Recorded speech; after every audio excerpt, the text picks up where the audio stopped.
Are you a business owner stuck in fear, doubt, and worry about what the marketplace will look like in the future? Then this show is for you. Strap on your seatbelt and get ready to disrupt and innovate. Here's your host, Lisa Levy. I am honored to introduce our guest today, Cristina DiGiacomo, a corporate philosopher with a unique ability to blend ancient wisdom with modern business strategy through her everyday philosophy and wisdom at work. Cristina is also the founder and chief philosophy officer at the C-Suite Network Technology Council, helping executives cultivate intellectual wellness and navigating the complexities of leadership with clarity and grace. With over 25 years of experience in corporate leadership, including roles at the New York Times, she brings unparalleled insight into how philosophy can drive better decision-making and personal fulfillment in the business world.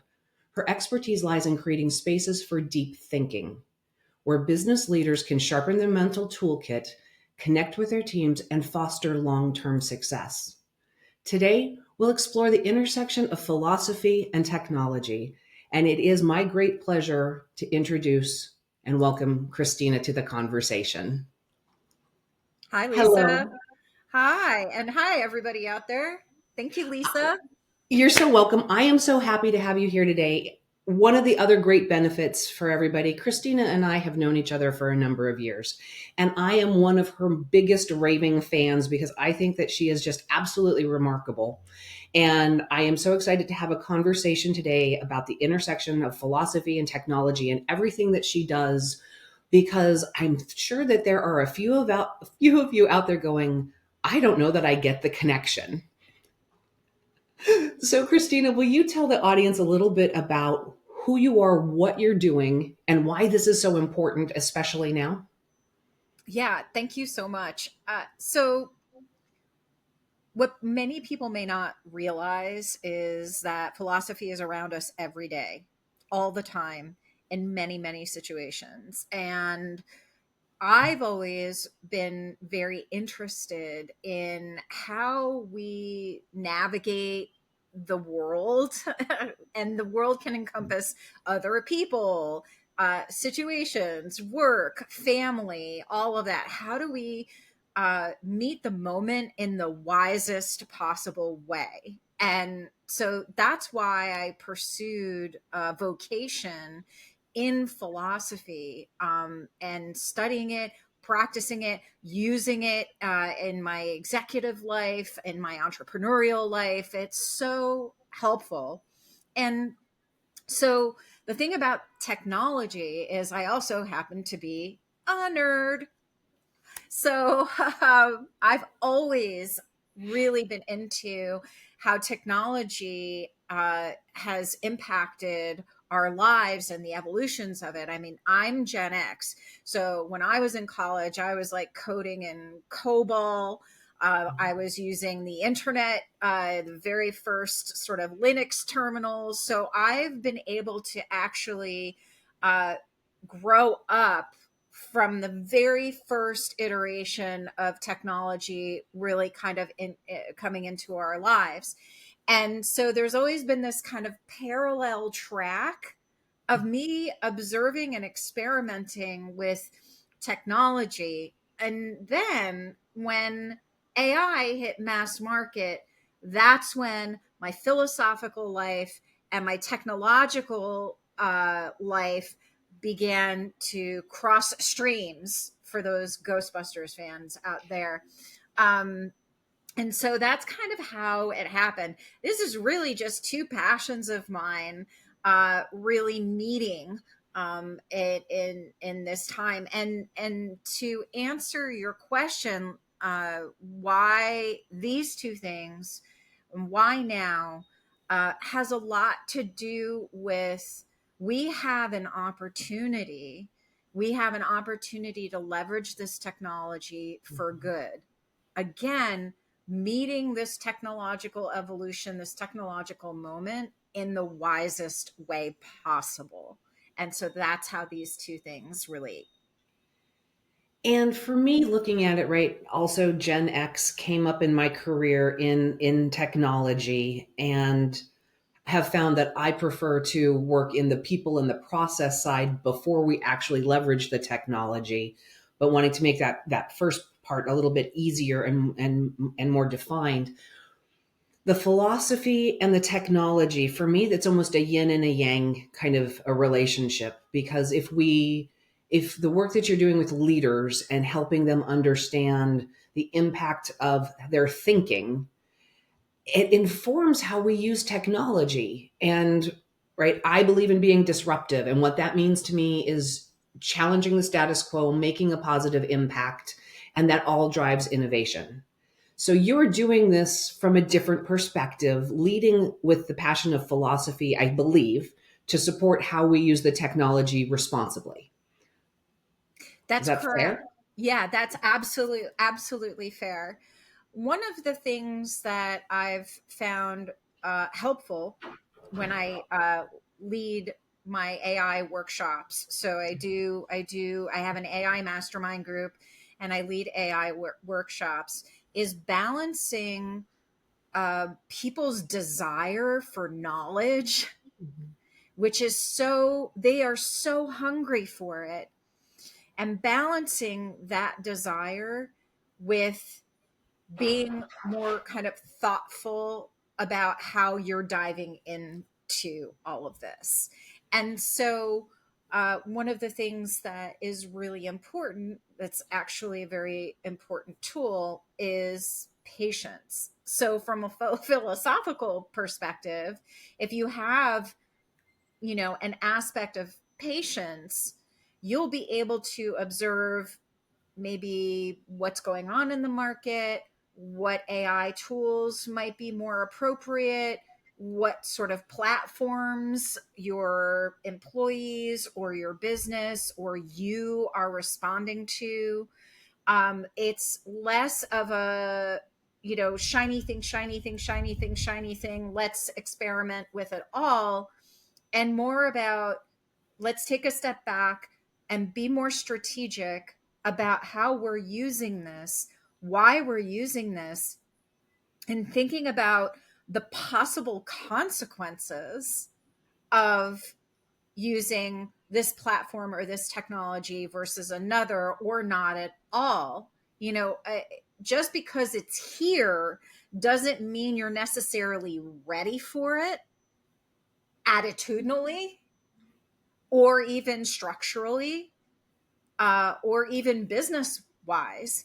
So, uh, you know, and a lot of money gets spent uselessly to try all of these things. And when you're an entrepreneur, as you understand, Lisa, we don't really have the luxury or the budget to be spending a ton of money on every tool on the planet.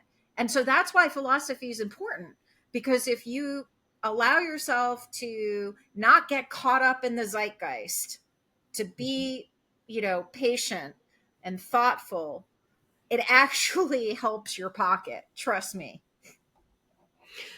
And it does, right? So I am a huge believer in we should constantly be experimenting. And we should be trying and doing and experimenting and following thought exercises. But when I talk about it, they are thought exercises.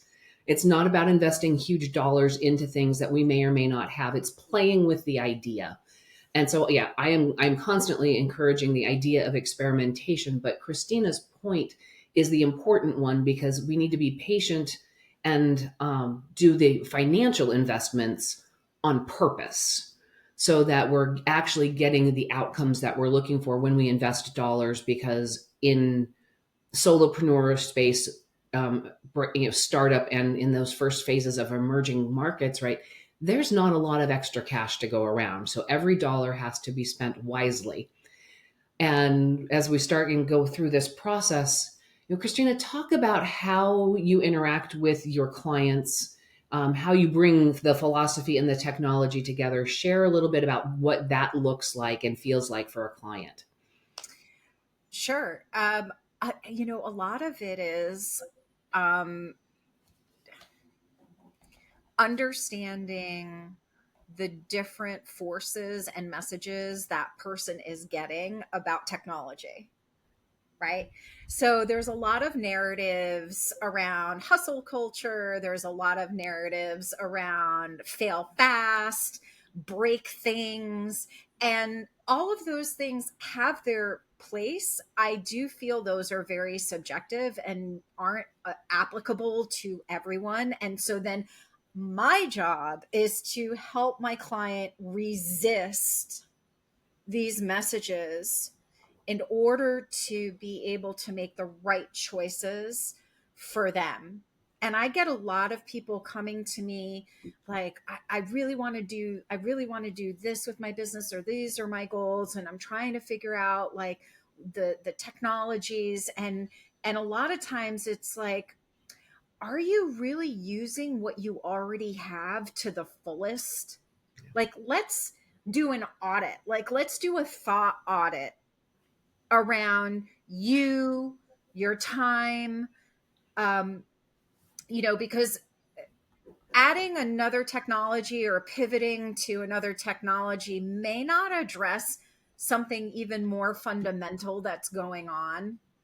And so a lot of times I've uncovered that there's a fundamental issue around even just how they view themselves as a leader or as an entrepreneur, or their thought process, that the technological solution, it then becomes moot because there's all this other work that needs to happen. And so that's been very typical.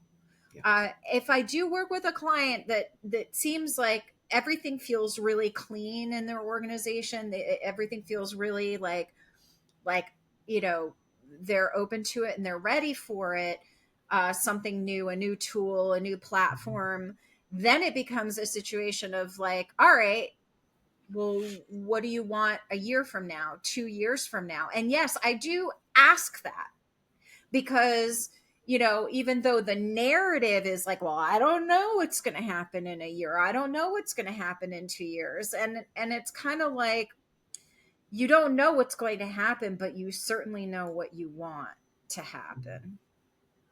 So let's talk about that. Right. We all, Yeah, go ahead. every leader, every owner, every entrepreneur has a vision in mind of something, right, for success. And it may be time to do absolutely nothing. It may be time to go climb Mount Kilimanjaro. It might be monetary. It could be so many different things. It could be opening the next business, right? There's so many different things that what is, the goal in 24 months, when you peel it back, there's always something there. And it's critical to make that connection and that tie. Christina, And through can that, I, you can I tell you talked. why there's always something Yes, there? please. It always starts with us. That's Yeah. why. It does. If you were to take a look at where there's a failure, and you peel back like the origin, what's the origin story of the failure? 9 times out of 10, there was a failure in the thinking, Mhm. and there was a failure in the means of the process. Something wasn't done to completion, something was rushed, something was, a decision was made in haste, right? The actual quality of the work was not there. And where does that come from? Us. So that's why there's always something fundamental. The problem is that here's the problem. The problem is people don't want to admit it's them. People do not want to admit that they did a half-assed job, or that their thinking wasn't, that, and they realize they got this influencer and that system and that 10x in their heads, when they should have gone with something more gut, and they don't want to admit it. So what do? They blame everybody else. They blame the process, Or they say, oh, I fail fast, right?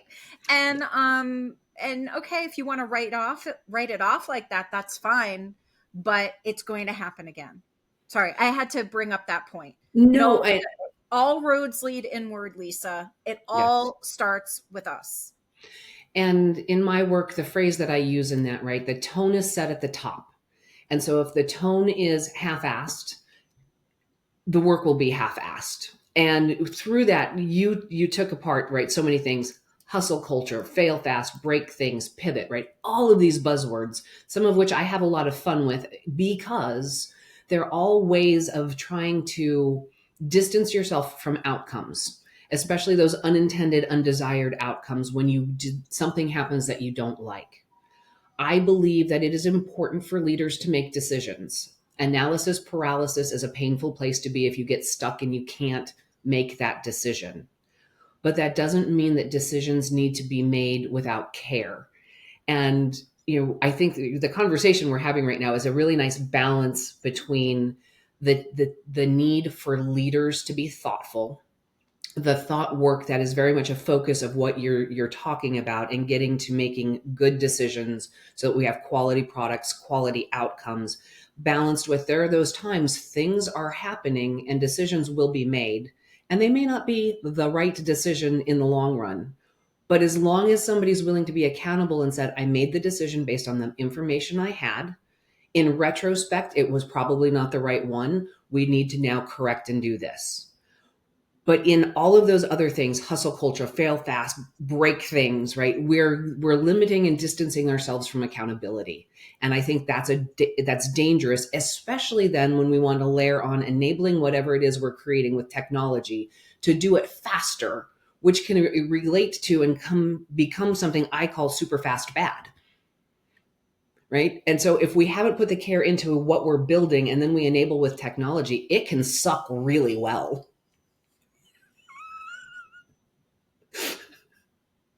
Right?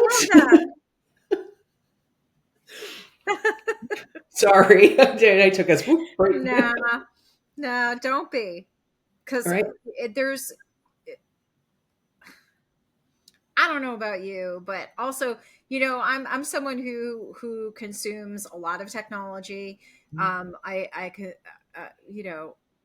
constantly interacting with different things, and I've seen it sort of a degradation in user experience, in design, in this sort of like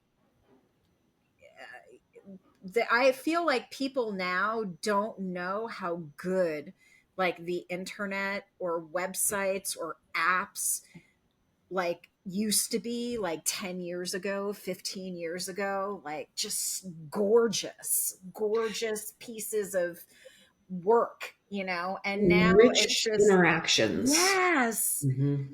absolutely. And and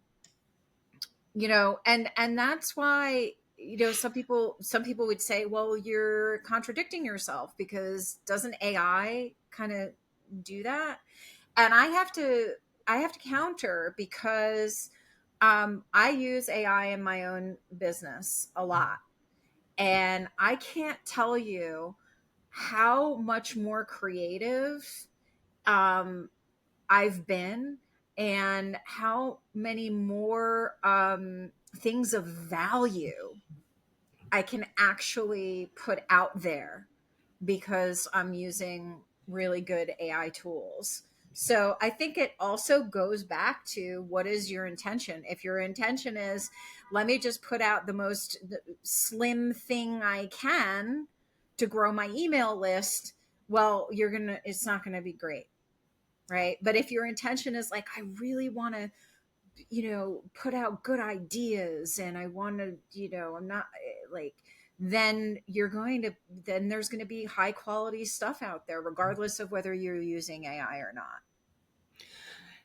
And right, AI is the answer to help us enable and to help our thinking. It is not the answer. It is not replacing our thinking. It's a tool to help us get there faster. You were just talking about it's helping you be more creative. I am not naturally a creative person. I am a systems and process person. I am a step one, step two, logical flow kind of thing. And, having to be creative scares me. But having a little chat GPT interaction to seed a couple of thoughts to get me away from a scary white piece of paper that I'm supposed to fill out creatively, it actually helps me tap into the side of my brain and get into creative thinking that is not my natural state, right? It helps me cross over, and that is powerful. It doesn't do it for me. And if I just, left with the work that it produced, to your point, it's thin. But it gets me over the fear of starting, and that is worth everything. Because again, the analysis paralysis place could be as simple as looking at, for our video audience, right? That blank piece of paper and not knowing what to do with it. And that's the worst. So, Cristina, with what you're doing today with the Technology Council, how would that help entrepreneurs to be a part of it? What's the purpose there? Yeah, so I feel so lucky to be able to lead the Technology Council, and specifically an AI mastermind group within it, which is a wonderful mix of entrepreneurs with all different kinds of understanding and familiarity with AI. And I mean, I even have a chief AI officer as part of the group. And we're really experimenting with these things and having conversations around, and giving each other advice about what's appropriate, and having those conversations around making the technologies relevant to that particular entrepreneur's business, what they should be using. And my role is to go out there and really find the gems and find these tools that I think meet a certain criteria of usability, relevancy, value, and where I actually can see growth within that particular categories, and so longevity, and support. And so I go and I basically act like this AI tool librarian. And so, yeah, so the group's like, I'm having really trouble with this prompt, or I'm having trouble with this tool. And I give advice on how to make things better. But the other aspect of it is to really have those thoughtful conversations of like, why do you need this? Maybe you don't need that. Maybe you need this instead. And so it becomes sort of this community of practice from a business perspective, a technology perspective, and even from a founder leader perspective as well. It's a fun group. I'm having a great time. That's absolutely fabulous. And if people are curious and want to learn more about that, where would they get more information? Yeah, so just connect with me on LinkedIn and send me a DM, and I'll get you all hooked up. All right.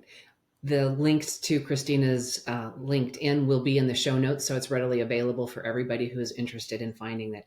Cristina, so much fun talking through the balance and the intersection between philosophy and technology, and how it all starts really with a mindset and willingness to be patient and not give in to the hype of every potential new thing.